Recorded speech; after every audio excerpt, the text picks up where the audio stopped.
penyidikan yang berbeda sebanyak 4 kali kepada jaksa. Hal yang sebenarnya dalam penegakan hukum ini menunjukkan bahwa ini dipaksakan sekali. Kenapa ketika misalnya SPDP pertama itu sudah dikembalikan oleh jaksa, penyidik sudah tidak cukup bukti, kenapa tidak dihentikan saja? Tapi kemudian diproses dan sampai ada 4 kali surat pemberitahuan dimulainya penyidikan. Karena jaksa memberikan petunjuk bahwa penyidik belum bisa memenuhi syarat formil dan material. Artinya tidak cukup bukti sejak SPDP pertama. Tapi strategi yang digunakan oleh kepolisian malah menerbitkan sampai 4 kali. Jadi hal yang wajar ketika kasusnya bergulir sampai bertahun-tahun. Nah, sebenarnya kesan bahwa kasus ini dipaksakan itu juga sudah terlihat sejak diterbitkannya surat keputusan bersama tahun 2001 antara Kominfo, Kejaksaan Agung, dan Polri tentang pedoman penerapan pasal tertentu dalam Undang-Undang ITE. Dalam SKB ini juga dijelaskan terkait dengan pasal 27 ayat 3, pasal penghinaan dan pencemaran nama baik yang menjerat Ibu Ramsia, yang di situ ditegaskan bahwa bukan merupakan penghinaan dan atau pencemaran baik bila konten disebarkan melalui sarana grup percakapan yang bersifat tertutup atau terbatas seperti grup percakapan keluarga, kelompok pertemanan akrab, kelompok profesi, grup kantor, grup kampus, atau institusi pendidikan. Jadi sebenarnya secara material sebenarnya apa yang disampaikan ini memang ditegaskan lagi sama SKB. Jadi hal yang wajar memang ketika ini tidak sampai di pengadilan dan sudah selayaknya dihentikan. Tapi terlepas dari penghentian penyidikan atau SP3 dikeluarkan, proses hukum yang dilakukan oleh Polres Goa ini terbilang cukup panjang dan ini sebenarnya bertentangan dengan asas peradilan yang sederhana, cepat, dan biaya ringan. Bayangkan saja kalau kita semua menghadapi proses hukum dan sampai 4 tahun betapa kerugian material dan formil yang kita terima, dan itulah nanti mungkin disampaikan sama Ibu Ramsia. Kemudian ini juga menjadi presiden buruk terhadap penegakan hukum. Kenapa? Kalau misalnya polisi yakin dengan buktinya menetapkan Ibu Ramsia kepada tersangka, seharusnya kan ini sampai di pengadilan. Tapi kan ternyata belum sampai di pengadilan sudah dihentikan. Artinya kan presiden buruk bagi penegakan hukum. Harusnya kepastian hukum itu datang sejak 2017 ketika baru dilakukan penyelidikan. Kalau catatan LBH Makassar sebenarnya melihat penggunaan pasal Undang-Undang ITE, khususnya pasal karet penghinaan dan pencemaran baik ini memang selalu dilatar belakangi oleh relasi kuasa yang tidak seimbang, atau seringkali digunakan oleh orang untuk menggunakan instrumen Undang-Undang ITE untuk melakukan balas dendam terhadap entah itu karena ada latar belakang konflik yang lain. Di 2016 misalnya kami menangani kasus namanya Kadir Sijaya, itu dilaporkan oleh pimpinan organisasi pers, itu bebas juga. Kemudian 2017 Yusniar melawan anggota DPR, kasusnya masih berproses, tapi di 2017 dia juga bebas. Kemudian 2021 ada warga negara yang disidangkan karena melakukan penghinaan dan pencemaran nama baik, namanya Hardianti, dilaporkan dengan sesama masyarakat dan dia juga bebas. Artinya ada kegagalan penegak hukum sebenarnya melihat proses pembuktian dalam Undang-Undang ITE pasal karet ini, yang sebenarnya ada motif lain sebenarnya, balas dendam, dan seringkali penyidikan itu dipaksakan, terbukti dengan kasus-kasus lainnya dan termasuk yang kami lihat dalam kasus Ibu Ramsia.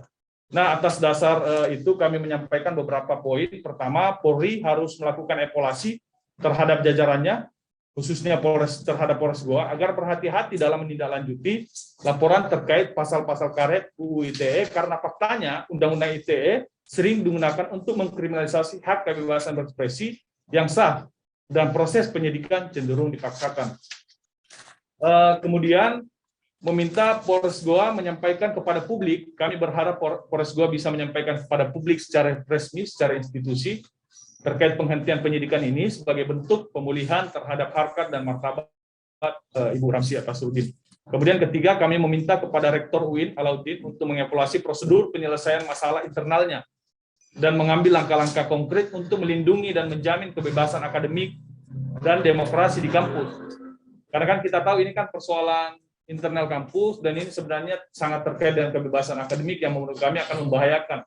Bayangkan saja kalau institusi pendidikan sudah mengambil langkah hukum dibanding langkah-langkah musyawarah, langkah-langkah diskusi, langkah-langkah akademik.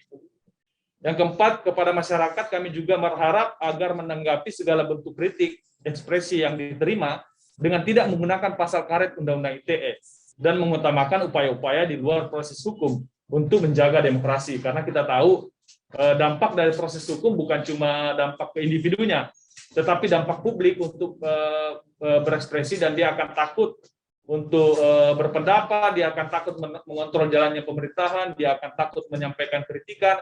Situasi ini tentunya membahayakan demokrasi. Yang terakhir, kami mendesak pemerintah dan DPR RI mengambil langkah konkret dari sekian ratus kasus kriminalisasi Undang-Undang ITE, supaya serius dan segera untuk merevisi pasal-pasal karet yang terdapat dalam Undang-Undang ITE yang menimbulkan ketidakpastian hukum dan menjadi alat kriminalisasi yang bertentangan dengan jaminan hak kebebasan berpendapat, berekspresi, dan juga kebebasan akademik yang dilindungi konstitusi. Saya pikir itu dari saya pertama, nanti kita bisa lanjutkan. Pada intinya kita bisa nanti melakukan tanya jawab. Silakan, Bapak. Oke, terima kasih Bapak Abdul Aziz Dumpa yang telah memaparkan sejauh mana proses yang dilalui selama mendampingi Ibu Ramsia dan juga pendapat hukum terkait dengan penerapan pasal karet penghinaan dan pencemaran nama baik yang ada dalam Undang-Undang ITE yang selama ini memang menjadi pasal yang kerap kali digunakan oleh orang untuk menjerat warga yang lainnya. Yang kira-kira tadi Pak Aziz Dumpa sudah menjelaskan bahwa ini digunakan sebagian besar untuk motif balas dendam, dan di situ ada relasi kuasa. Selanjutnya mungkin saya persilahkan kepada Ibu Ramsia untuk bercerita terkait dengan proses panjang yang dilalui selama ini, ada 4 tahun lebih, dan juga mungkin bisa menceritakan seperti apa betapa kasus ini berpengaruh secara pribadi kepada Ibu, dan juga mungkin Ibu bisa menghimbau pada masyarakat yang lain agar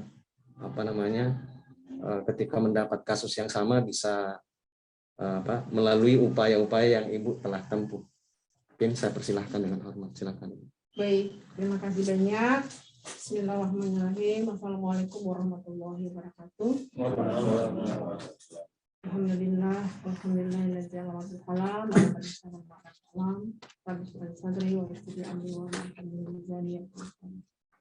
baik, terima kasih yang terhormat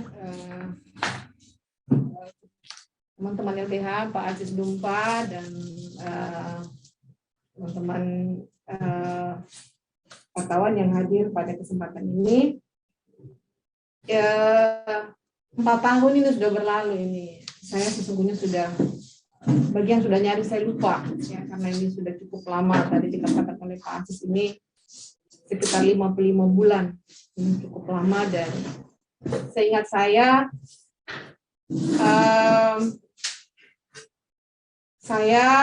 kami membahas kasus ini di WhatsApp internal tertutup, dan ini terkait dengan penutupan Radio yang saya ingat. Dan lalu kemudian dari hasil dialog tersebut itu di screenshot, lalu kemudian itu dilaporkan. Kemudian saya ingat lagi adalah seminggu sebelum saya dilantik menjadi wakil dekan 1, itu saya waktu sudah dilamar, sudah mendaftar dan dilamar oleh dekan terpilih saat itu, dilantik menjadi wakil dekan 1, dan surat tersangka itu datang di ruangan saya.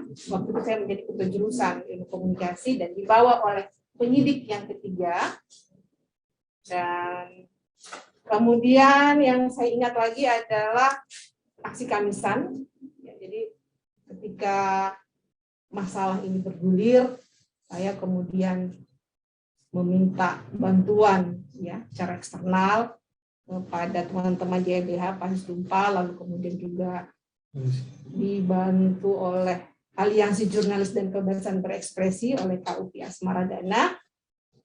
Lalu kemudian kita melakukan aksi Kamisan, di mana kemudian aksi Kamisan ini mempunyai dua tujuan. Yang pertama adalah memperjuangkan masalah yang saya hadapi. Kemudian yang kedua, tuntutan kami dalam revisi Undang-Undang ITE. Dan kemudian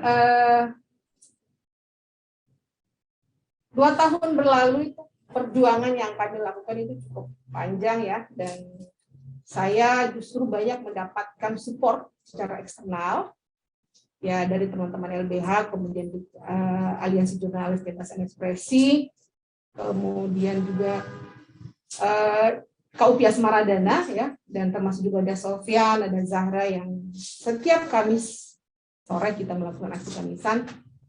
Dan saya juga disupport oleh Komnas Perempuan, Mbak Olan, dan terima kasih Mbak Olan ini juga sudah memediasi, kemudian juga Cengs, Mbak Ori, dan kemudian teman-teman kita Koalisi Indonesia Kebebasan Akademik. Jadi 4 tahun, 2 tahun ini jadi tersangka ini banyak sebenarnya yang suka dukanya ya. Tapi satu hal yang saya dapatkan pada masalah ini adalah saya justru mendapatkan banyak kekuatan, mendapatkan banyak support dari teman-teman, dan menjadi bersemangat lagi. Dan alhamdulillah 3 Februari kemarin itu SP3 sudah kami dapatkan dan langsung dijemput oleh Pak Aziz Dumpa dari LBH, dan alhamdulillah sebagai makhluk Allah ya, pastilah kita bersyukur. Alhamdulillah, puji syukur kita panjatkan kepada Allah. Saya akhirnya kemudian menemukan kebenaran ya, bahwa kebenaran itu tidak akan pernah sirna, dan pasti kebenaran itu pasti akan menjadi pemenangnya ya. Dan alhamdulillah itu yang ucapan yang sering saya ucapkan ketika teman-teman mengatakan selamat ya Bu, saya mengatakan alhamdulillah selesai sudah ya. Dan mudah-mudahan ini juga bisa menjadi pelajaran ya, bisa mendapatkan hikmah yang banyak untuk saya, sekeluarga, juga untuk teman-teman yang lain. Saya berharap bahwa teman-teman ya, juga teman-teman yang punya masalah seperti saya, untuk tidak pernah berhenti untuk berjuang, dan yakinlah bahwa banyak orang-orang baik yang akan membantu kita. Selalu yakin, aku yakin jika kita merasa bahwa apa yang kita perjuangkan benar. Dan kemudian benar tadi ada tuntutan bahwa jika ada hal-hal yang terkait dengan pencemaran nama baik, mungkin karena ini adalah upaya kita untuk merevisi Undang-Undang ITE, sebenarnya tidak menggunakan Undang-Undang ITE ya, atau paling tidak kita mencoba menyelesaikan masalah itu dengan baik. Dan ini menyangkut pemulihan nama baik ya. Saya selalu berharap bahwa insya Allah ke depannya ini juga akan mendapatkan hasil yang baik. Kalau terkait akhirnya kemudian karena kasus ini juga saya tidak mendapatkan posisi, itu lain masalah. Takdir saya, Allah menjadikan bahwa saya menjadi tersangka. Satu hal yang membuat saya bahagia adalah saya mendapatkan banyak teman-teman, dan alhamdulillah jadi pelajaran yang berharga buat kedepannya, buat kehidupan saya, dan insya Allah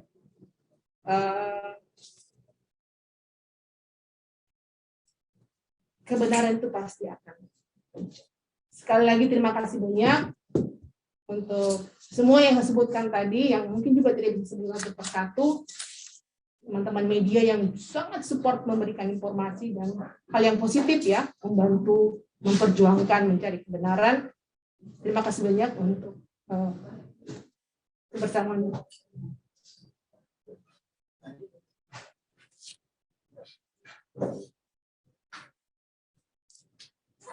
Juga untuk keluarga saya, suami saya, anak-anak saya, terima kasih untuk supportnya, untuk mendampingi, memberikan kekuatan. Terima kasih. Insya Allah semua usaha kita akan diberkahi oleh Allah SWT.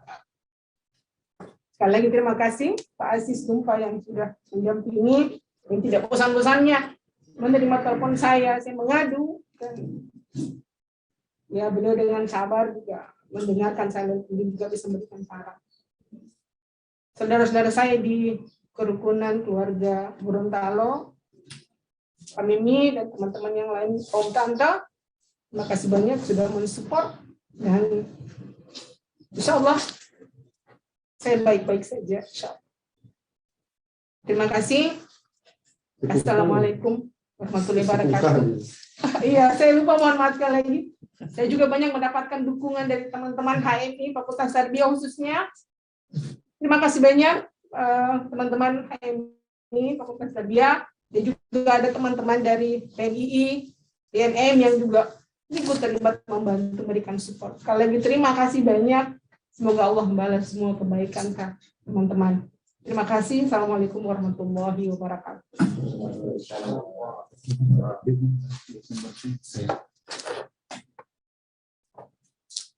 Oke, rekan-rekan sekalian, itu tadi mungkin cerita dari Ibu Ramsia, bagaimana proses hukum di Polres Goa dari upaya kriminalisasi yang dihadapinya sampai hari ini berbuah dari dari upayanya dan juga dukungan kita semua. Dan selama ini juga memang banyak pihak yang terlibat menjadi memberikan dukungan kepada Ibu Ramsia.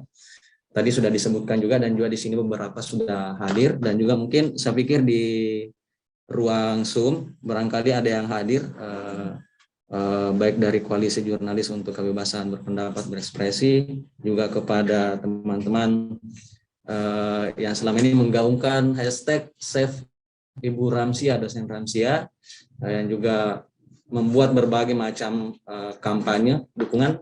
Mungkin teman-teman, saya mau persilahkan dulu sebelum kita ke rekan-rekan jurnalis untuk bertanya. Mungkin di sini ada dari Koalisi Jurnalis untuk Kebebasan Berpendapat, dan juga rekan-rekan dari Save Ibu dosen Ramsia. Silakan, Sofyan, atau rekan-rekan yang lain nanti.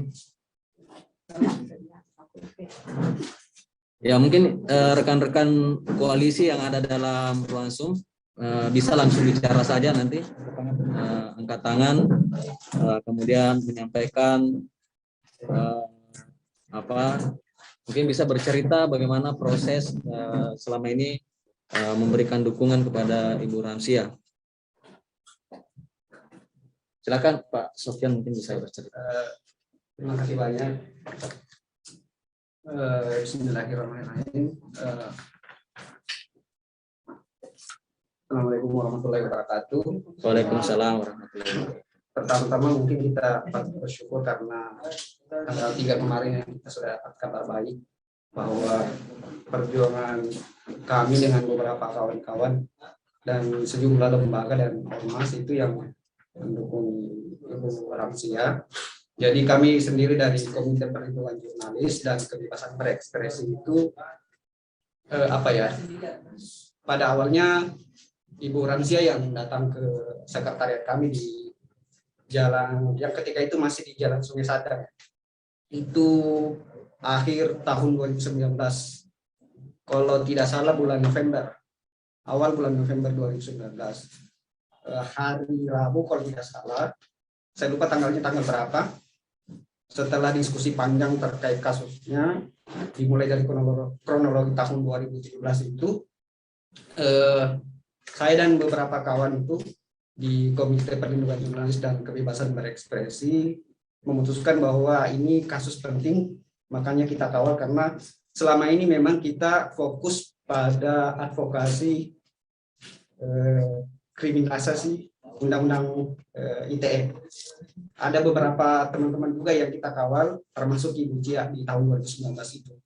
Jadi hari Kamis, karena kebetulan besoknya hari Kamis, jadi hari Kamis itu kita langsung action melaksanakan aksi Kamisan. Kalau tidak salah aksi Kamisan yang ke-51.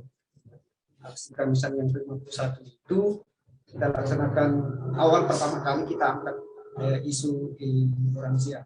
Kemudian itu terus berlanjut dengan sampai saya lupa sih angkat yang aksi Kamisan yang keberapa, yang pasti kami selalu menyampaikan bahwa kasus Ibu Cia ini adalah murni kasus kriminalisasi terhadap Ibu Cia, termasuk karena dampaknya sangat banyak, termasuk misalnya seperti yang disampaikan tadi bahwa ada apa ya, ada dampak negatif di situ, bisa dikatakan seperti itu. Salah satunya misalnya terkait ketika keluar surat status tersangka yang kemudian itu yang membuat Ibu Cia tidak jadi dilantik pada waktu itu ya sebagai wakil dekan, dan dampak-dampak yang lain termasuk dampak keluarga secara psikologi dan lain sebagainya. Nah, maka dari itu kita patut bersyukur hari ini bahwa memang kebenaran itu memang harus dicari. Nah, salah satunya ya seperti itu, advokasi, ketemu dengan teman-teman LBH, kemudian ketemu dengan AMI dan lain sebagainya, dan organ-organ yang lain, termasuk sampai ke Jakarta juga ada teman-teman yang mensupport, dan inilah hasilnya. Kita patut bersyukur hari ini karena sudah keluar SP3. Tapi itu saja, terima kasih banyak. Assalamualaikum warahmatullahi wabarakatuh. Waalaikumsalam warahmatullahi wabarakatuh.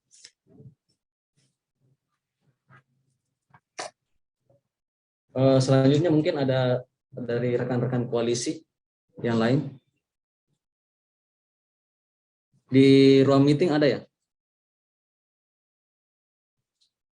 Ada. Ya, silakan. Perkenalkan diri juga organisasi. Silakan, Mbak. Baik, bismillahirrahmanirrahim. Assalamualaikum warahmatullahi wabarakatuh.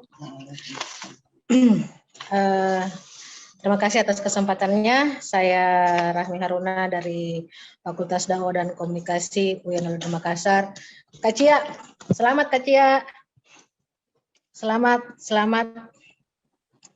Tentu saja ini menjadi sebuah kegembiraan ya atas perjalanan panjang dari proses Ibu Ramsia yang kami sapa dengan Kak Cia.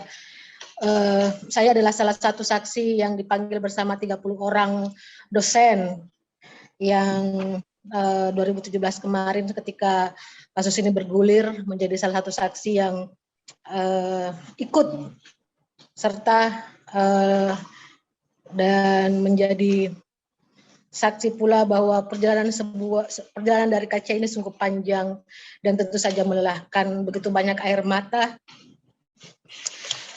Kami cuma bisa mendoakan Kak Cia selama ini. Kak Cia tidak banyak yang kami lakukan buat Kak Cia selama ini, hanya doa dan tidak banyak juga mengikuti Kak Cia selama di persidangan ataupun di Polres. Kami tahu Kak Cia begitu banyak meluangkan waktu, bukan meluangkan ya sebenarnya kawan-kawan. Saya selalu mengorbankan waktu ya, yang menyita waktu yang dan air mata gitu, yang sangat panjang melelahkan. Kak Cia begitu sabar dan tegar begitu menghadapi berbagai cibiran, kemudian makian juga secara verbal maupun secara melalui media sosial gitu ya. Tapi Kak Cia orangnya sangat, sekali lagi, mampu melewati itu.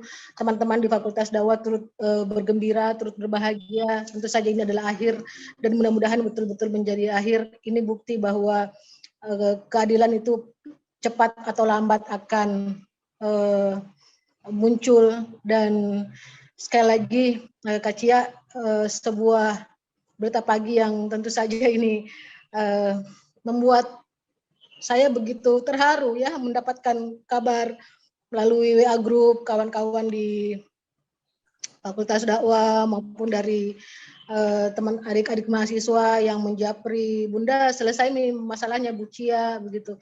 Dan tentu saja ini sekali lagi menjadi sebuah kebahagiaan, tidak hanya buat Kak Cia tentunya, tidak hanya buat kawan-kawan LBH. Terima kasih yang sudah bersama Bunda Cia selama ini, teman-teman media juga yang banyak memberikan dukungan kepada beliau.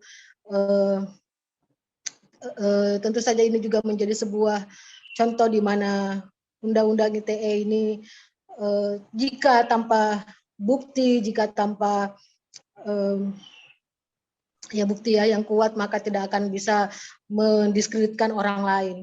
Yang tentu saja kita tahu bahwa Kacia ini mengalami begitu banyak kekerasan dalam tanda petik bahwa verbal ya, non verbal, berita-berita juga mohon maaf teman-teman jurnalis juga seringkali tidak berimbang dalam menyampaikan informasi kepada publik ya. Ada beberapa media yang kami baca itu memang tidak balance ya, sumbernya mungkin hanya sebelah pihak saja sehingga tidak berimbang pemberitaan tentang kasus yang menimpa Kacia ini. Selamat Kacia, ini sungguh sebuah kebahagiaan buat kami semua. Akhirnya kita bisa merasakan sama-sama. Mohon maaf selama ini mungkin juga kami dari teman-teman di Fakultas Dakwah tidak begitu maksimal, tapi tentu saja doa selalu buat Kacia. Dan sekali lagi selamat. Terima kasih teman-teman di LBH, terima kasih teman-teman media. Mari beritakan semua apa yang ditimpa oleh Kacia dan mulai dari awal hingga hari ini secara berimbang. Terima kasih. Assalamualaikum warahmatullahi wabarakatuh. Waalaikumsalam warahmatullahi wabarakatuh. Ya, saya pikir itu tadi ya, Ibu Rahmawati bercerita bagaimana dia memberikan kesaksian dalam proses hukum Ibu Ramsia. Mungkin sekali lagi sebelum saya ke rekan jurnalis untuk mengajukan pertanyaan, saya mungkin masih persilahkan kepada teman-teman koalisi. Mungkin masih ada yang ingin menyampaikan, silakan. Oke, kalau begitu di ruang Zoom, apakah masih ada teman-teman koalisi yang selama ini juga terlibat di dalam memberi dukungan?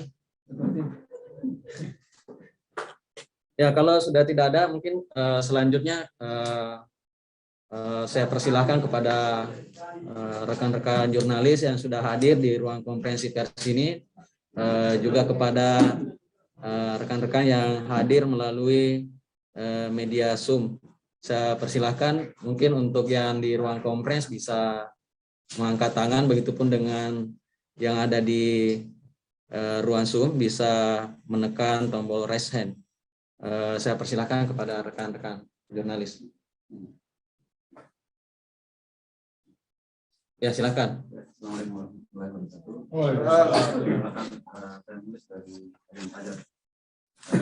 Mungkin satu pertanyaan terkait dampak dari kasus kemarin. Ini bukan dosennya. Ini apa? Seperti apa? Terus kemudian terpilih bagaimana? Di kampus.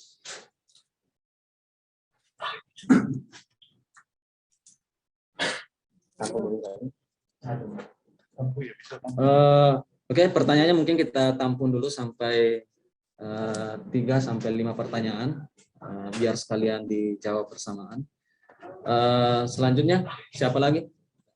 Rekan-rekan yang ingin mengajukan pertanyaan?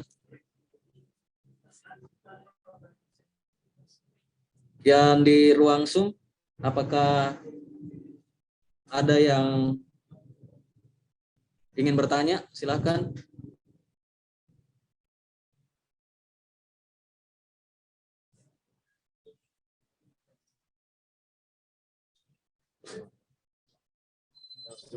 Oke, mungkin sambil menunggu rekan-rekan menyiapkan pertanyaannya, mungkin kepada Ibu Ramsia bisa memberikan tanggapannya terlebih dahulu terkait dengan pertanyaan dari rekan tadi. Silakan, Bu.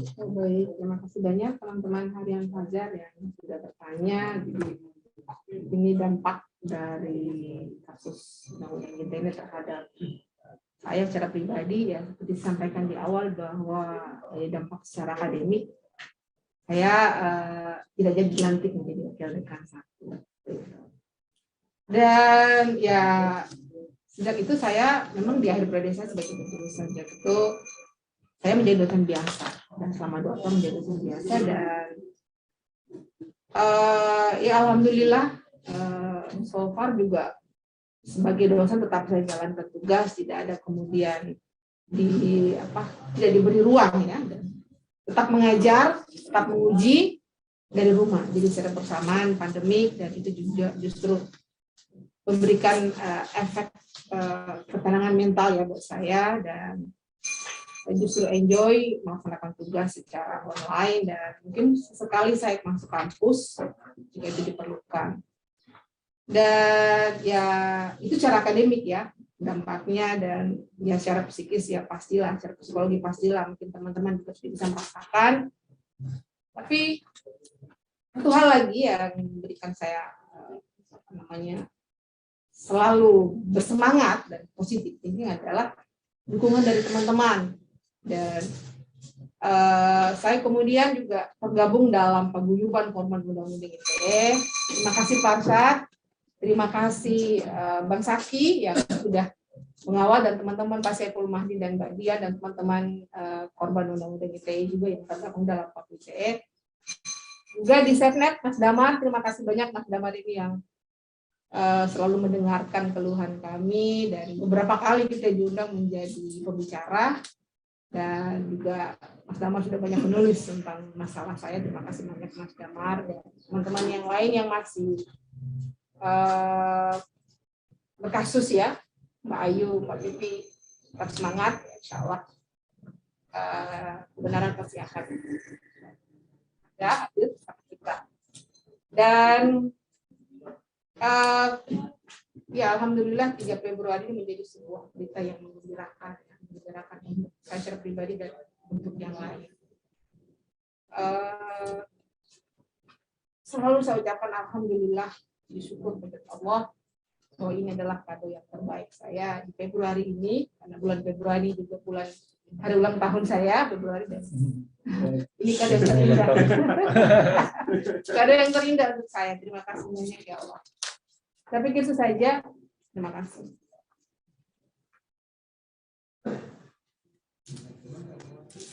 Oke, kembali saya persilakan kepada rekan-rekan jurnalis untuk mengajukan pertanyaan jika ada yang ingin ditanyakan lebih lanjut terkait dengan proses yang selama ini dihadapi oleh Ibu Ramsia hingga pada 3 Februari Polres Goa membuat surat ketetapan penghentian penyidikan. Silakan bagian di ruang Zoom bisa langsung present. Oh, ini saya lihat sudah ada kepada, oh ya, silakan kepada Nurdin Amir, silakan memperkenalkan diri dan juga medianya. Silakan Kak. Oke, terima kasih moderator. Saya Nurdin Amir dari KBR 68H. Pertama, selamat buat Ibu Ramsia. Mungkin pertanyaan saya mungkin lebih ke soal di ruang akademik ya, di kampus kan kita kenal sebagai ruang untuk bebas berekspresi ya. Bagaimana kemudian kampus malah sesama dosen kemudian melaporkan ya.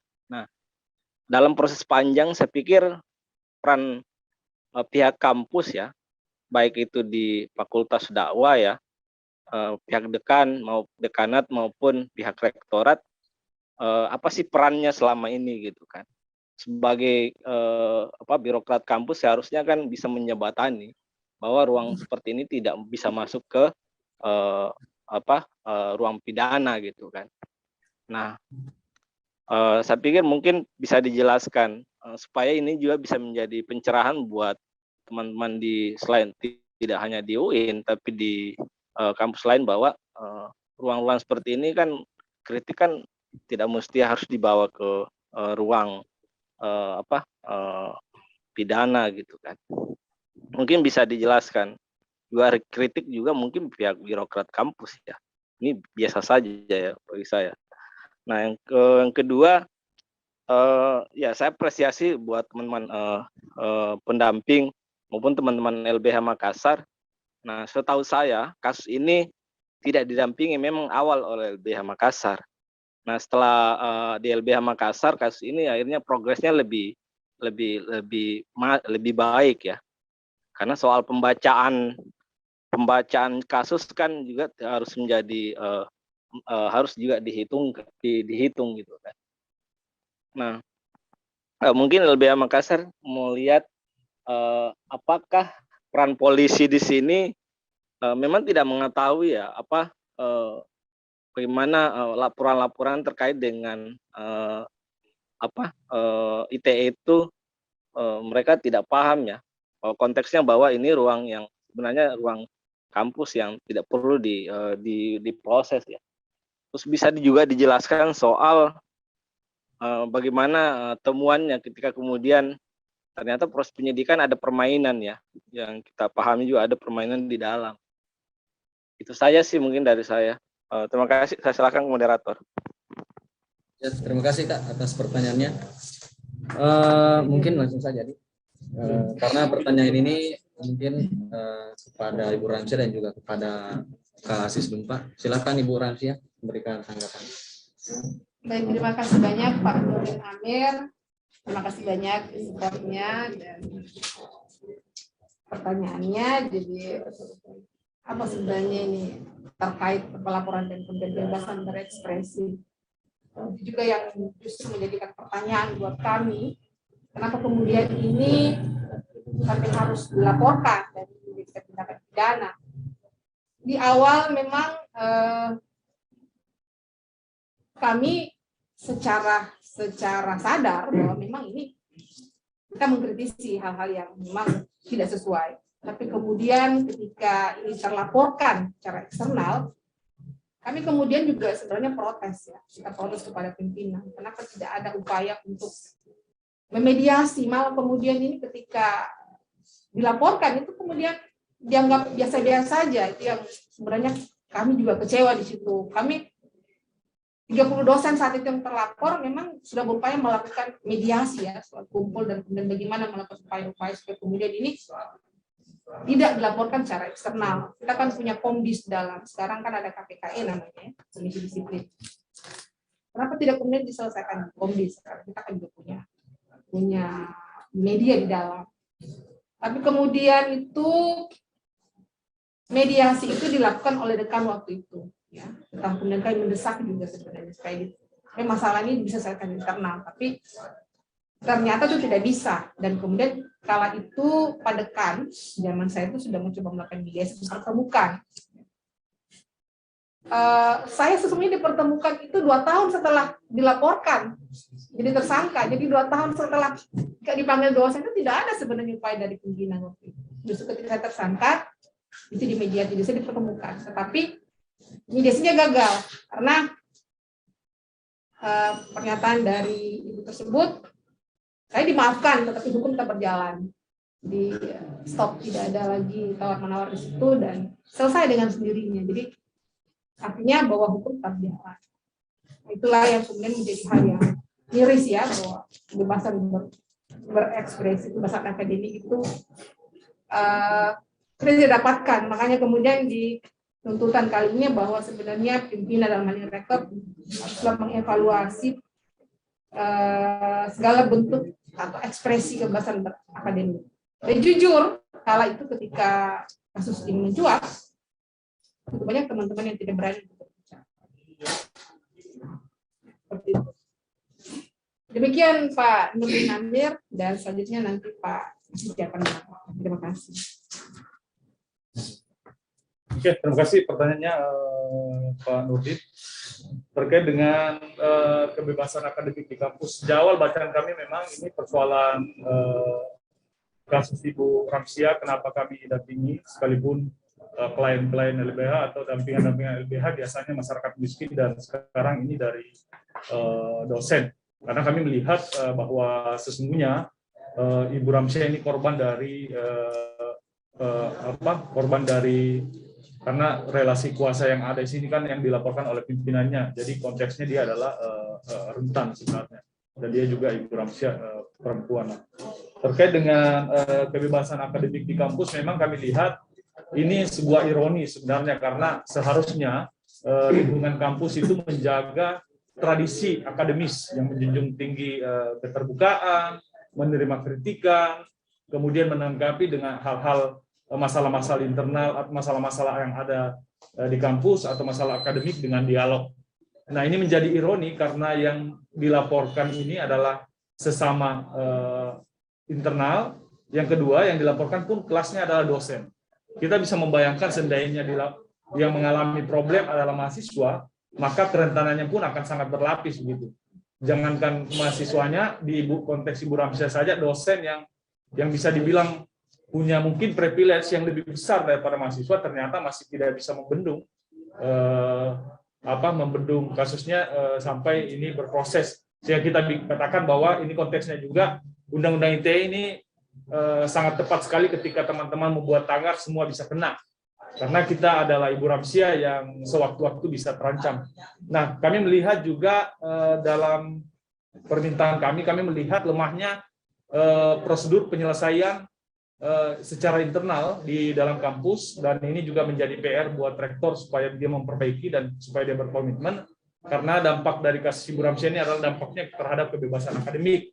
Kekhawatiran kita adalah iklim demokrasi di kampus, sikap kritis sivitas akademika itu semakin minim pasca adanya Undang-Undang ITE ini. Nah, menurut kami adalah sebagai bentuk tanggung jawab dari rektor, dia harus menyusun langkah-langkah penyelesaian atau semacam prosedur lah, supaya kemudian kasus-kasus yang begini ini memang tidak dibawa ke ranah hukum pidana, kemudian ada jaminan bahwa kebebasan akademik itu dipastikan terjaga di dalam kampus. Karena kita tahu ya, kalau kampus saja sebagai tempat yang kita rasa aman untuk berekspresi, ternyata sudah bisa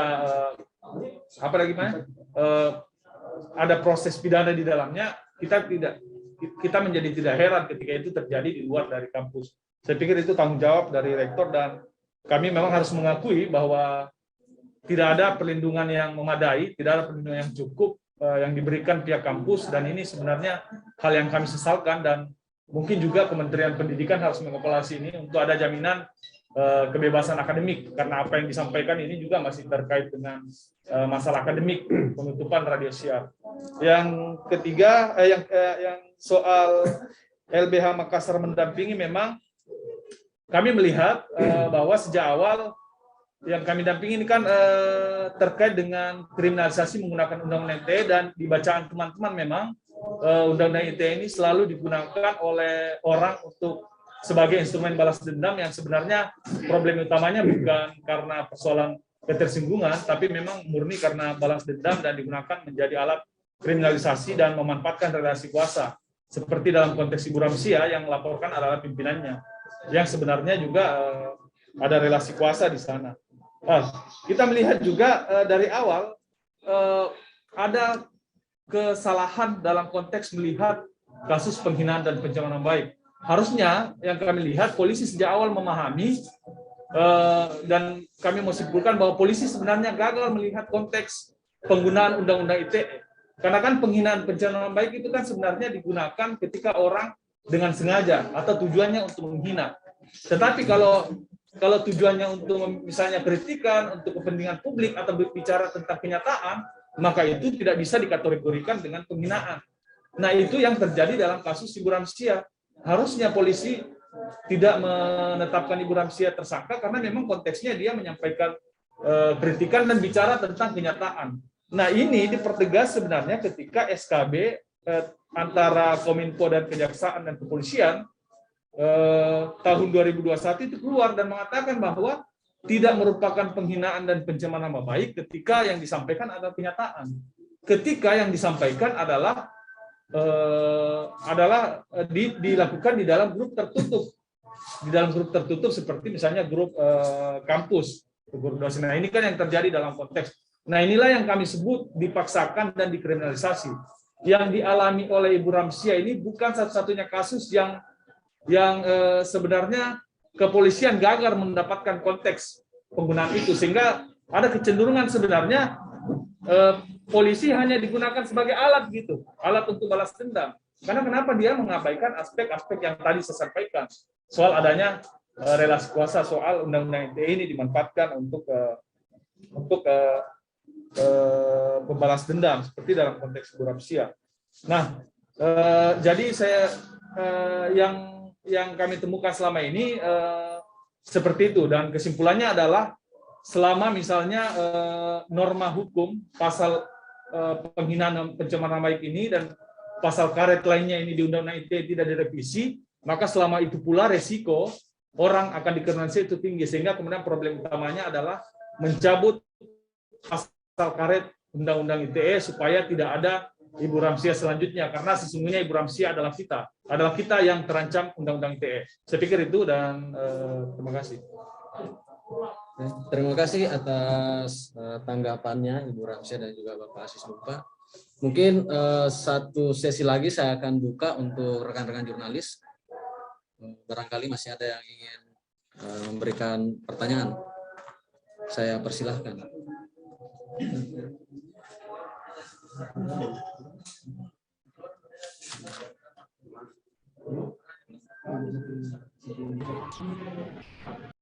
Yes. Tadi ada yang open mic, apakah ingin bertanya? Ya, yang ada di dalam ruang Zoom, silakan raise hand jika ingin bertanya.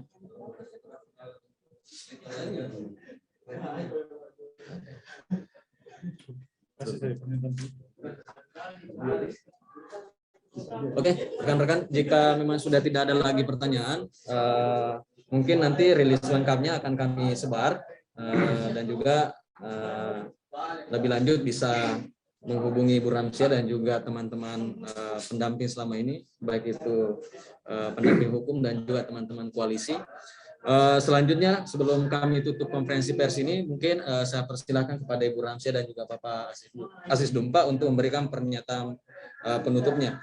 Saya persilahkan terlebih dahulu kepada Ibu Ramsia.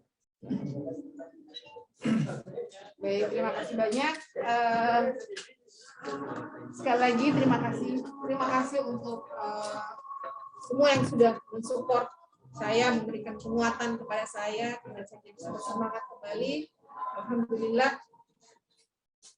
semoga perjuangan ini akan dapat kita lanjutkan. Buat teman-teman yang masih bermasalah terkait dengan Undang-Undang ITE, tetap semangat, jangan pernah pantang mundur, dan insya Allah saya sudah pernah berkata bahwa saya menyiapkan ruang dan waktu untuk teman-teman yang membutuhkan bisa saling mensupport, insya Allah, dan ini adalah sebuah pelajaran yang berharga dalam perjalanan hidup saya. Dan